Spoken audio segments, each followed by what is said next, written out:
Hey everyone, and welcome to This Explainer. Let's just dive right in.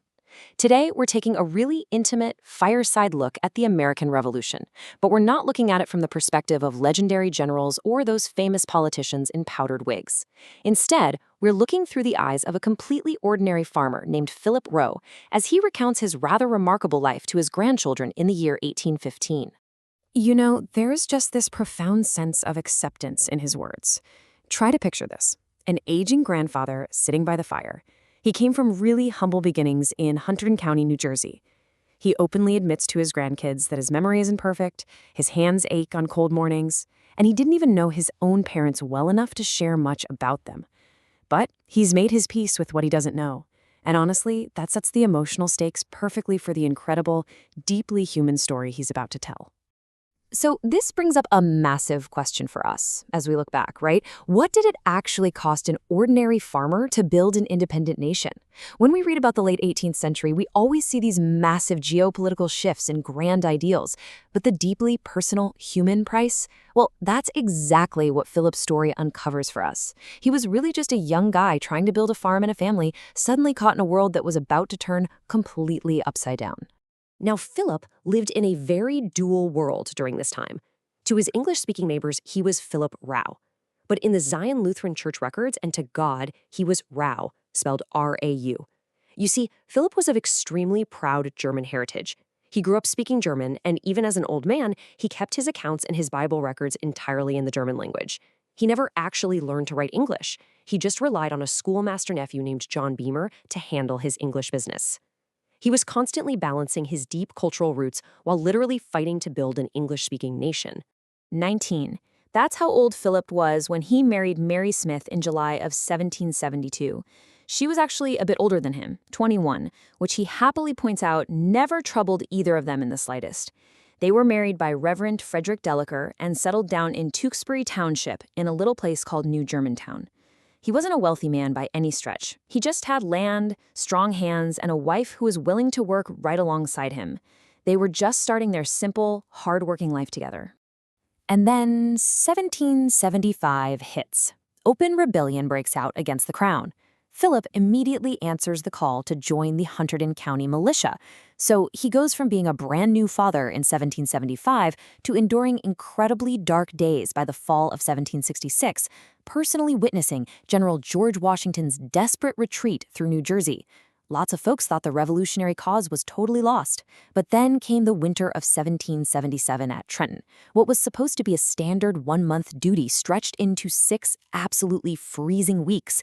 But hearing about Washington's miraculous Christmas night victory crossing the Delaware, Philip recalls how that single event gave new heart to everyone who had begun to despair. To really wrap our heads around the absolute chaos of this war for a common soldier, let's look at a specific night raid Philip made on Staten Island. They cross in the pitch dark from Elizabethtown to surprise the British garrison. In the sheer, unadulterated panic of combat, Philip's weapon fails him. He loses the flint from his rifle, which he calls a soldier's worst nightmare. He literally has to duck behind a corn crib, listening to enemy shouts and bullets striking all around him in the dark, just to fit a new flint and reload his weapon. Okay, but the crucial point is what happens next. He emerges from behind that corn crib to dive right back into the firefight, noting, "Their musket balls flew thick around me as I ran." It is this terrifying, highly visceral moment of survival. He miraculously makes it through the engagement without a scratch. And for the rest of his life, Philip firmly believed that the Lord spared him that night because he had a further purpose for his life. And that purpose? Well, in part, it was leadership. Philip started out as a common private carrying his own rifle. But as the war dragged on, he actually rose through the ranks under Captain Reinhard, first to ensign, and eventually all the way to lieutenant. He even had a proper suit of regimentals made for himself, a blue coat faced with red, featuring an epaulette on the shoulder. He took a very quiet, humble pride in that achievement. But as he reminded his grandchildren, becoming an officer meant much greater responsibility, and importantly, much greater danger, because officers specifically drew the enemy's attention in battle. That danger was quite literally never more present than right here, the Battle of Monmouth in June of 1778. Philip describes this as one of the fiercest engagements he witnessed in the entire war. I really want you to try and imagine the brutal conditions on that day. The heat was absolutely terrible. Philip recalled that men were dropping from the extreme weather just as much as they were falling from British lead. It was an exhausting, harrowing test of human endurance. Now, what really grounds this whole memoir in historical fact are the real commanders Philip served under in real battles. From the engagement at Millstone to Springfield to dealing with the Pennsylvania troops' mutiny at Plaquemine, he marched alongside Colonel Milehelm, General Dickinson, Colonel Frelinghuysen, and General Winds. He wanted his grandchildren to know these specific names, to know that this wasn't just some tall tale, but a real fight for a cause he believed in with his whole heart.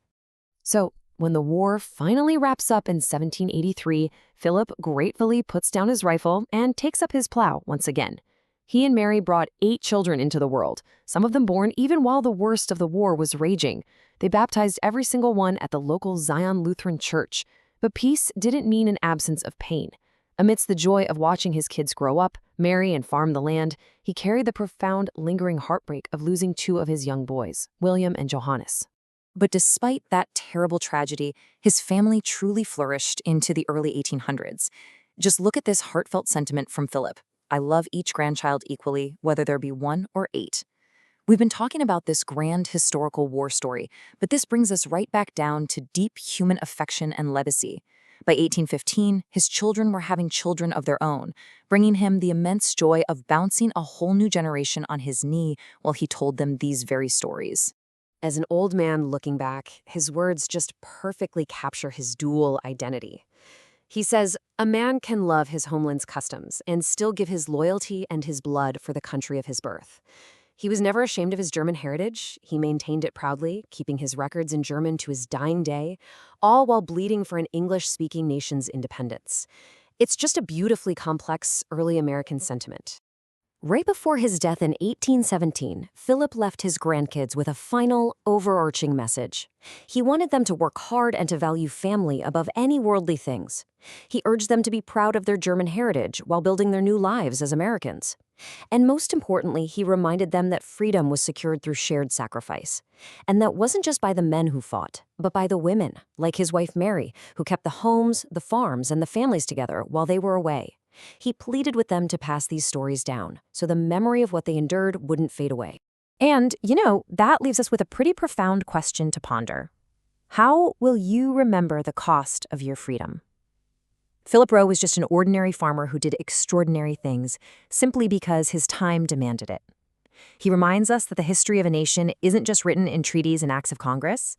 It's written in the freezing mud of Trenton, behind a terrifying corn crib on Staten Island, and in the enduring, quiet love of a family. So the next time you think about the founding of this country, remember Philip Roe and ask yourself how you are carrying that legacy forward today.